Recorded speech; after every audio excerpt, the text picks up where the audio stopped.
Welcome back to a brand new video. Today we're going to be talking about Saquon Barkley and his return from injury that he suffered in week 2 of last year's NFL season against the Chicago Bears, and what this return means for the Giants and their chances at making the playoffs in 2021. Before we hop into the content of today's video, if you guys are new to the channel, be sure to subscribe and drop a like on the video if you guys do enjoy it. If you guys want to get more connected with the channel, I leave my Discord and Twitter in the description, so feel free to go check those out. And with all that being said, let's hop into the video about Saquon Barkley and the New York Giants. Saquon Barkley, coming out of Penn State, was known as one of the best running back prospects we've ever seen. The speed, the agility, and the skill to break tackles, Saquon had all of it, and he was the complete package coming out of Penn State. Sean Payton even called him the best running back prospect he's seen in 25 years. Now, coming from one of the best coaches in the NFL, that's a very good endorsement, and I think it was a pretty valid statement from Sean Payton. Every single year, the NFL Combine will grade players, and basically that grade will put you into a category on what you're supposed to achieve at the NFL level, and they said Saquon would actually be a perennial All-Pro, and almost everyone expected him to be a star right away. Well, that would turn out to be true, because in his rookie season, Saquon Barkley would run for 1,300 yards and 11 touchdowns, have 91 catches for 721 yards and 4 touchdowns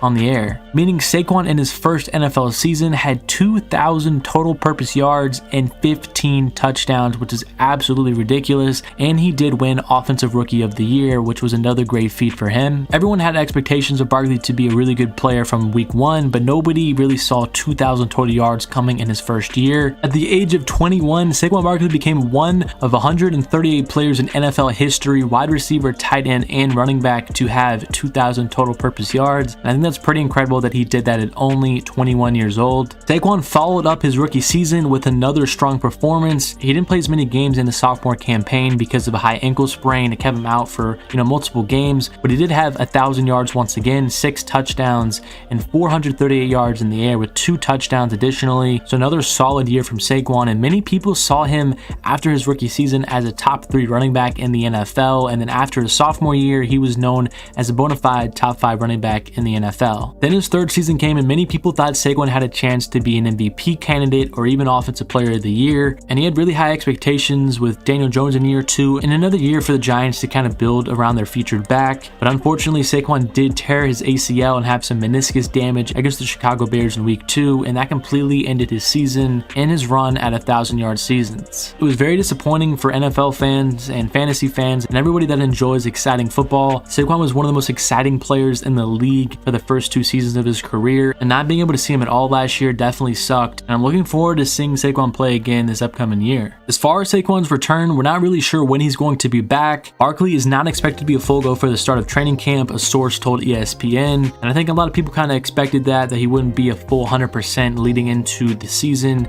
We still have a few months to go, and I don't think it's a huge deal that he won't be 100% ready for training camp. Training camp is really just beneficial for the younger players who need to learn the offense and system, and this is going to be year 4 for Saquon, so I don't think it's as important for him. So he's probably going to spend the end of July and August just continuing to rehab and get ready to be 100% for the season. He was asked by reporters if he was going to be ready for week 1, and Saquon didn't really have an answer for him. He said, "I don't know, we'll see." So Saquon is not really giving a lot of information about his progress and where he is physically, but I do expect him to be ready week 1. But Joe Judge did say that we take Saquon's rehab at the correct rate for his individual body and injury. It's not any mirror of anybody else's injury out there. We have to make sure that we let him get at his pace and put him on the field when he can play 100% aggressive and confident, and he's going to play safe and he can play effective. So the Giants are not going to rush him back, and that's smart. They did invest in the running back room this offseason just in case Saquon had a fallback or he was not ready to play at the start of the year. They went out and signed Devontae Booker, and they drafted Gary Brightwell in the draft. So they did do some things as insurance just in case Saquon is not physically ready to play. But I think the expectation for many people is Saquon will be playing week 1, but they're going to slowly bring him along as the season moves forward. And I think that's a smart approach to make sure he gets his legs under him and can be the best version of himself, out there on the field. Barkley currently has the second best odds to win Comeback Player of the Year behind his rival quarterback, Dak Prescott. I think that'll be a great race, and I think both of them are going to have a great chance to win the award. In a division that always seems to be competitive, whether the teams in there are good or not,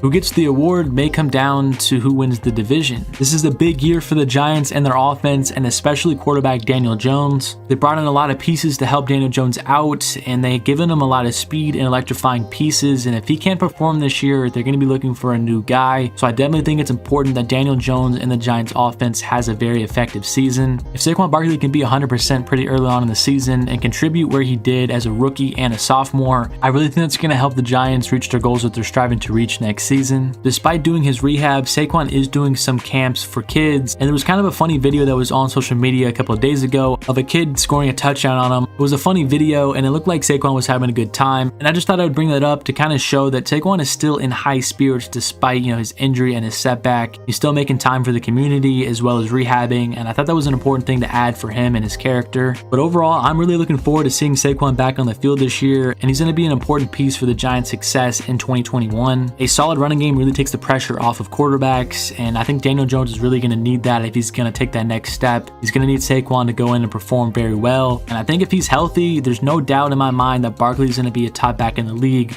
once again. But thank you guys so much for watching the video. If you guys are new to the channel, be sure to subscribe and drop a like on the video if you guys do enjoy it. Let me know what you guys think of Saquon Barkley and if he's going to return to form this year or if he's going to need a little bit more time to get back to old Saquon. But anyway, thank you guys so much for watching, and I'll catch you guys next time.